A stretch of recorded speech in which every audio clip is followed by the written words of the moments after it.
TikTok app. It's a kind of new app from TikTok, which they quietly launched.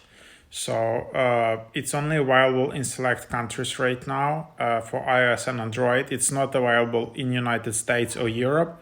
So mostly in Asian countries like Indonesia, Malaysia and Philippines, something like that. And this is kind of like Instagram-like app, but just for chatting with close friends. Again, it's built by TikTok. You can go and see it already on the App Store, on Google Play Store, but you can't download it unless you're in those Asian countries, unless you have the account there.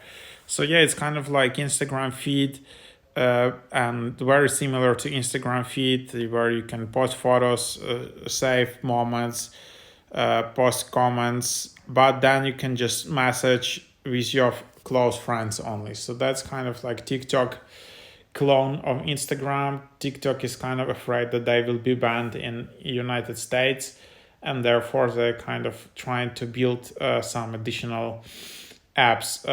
So yep, that's what it is, and unfortunately it's not yet available in United States.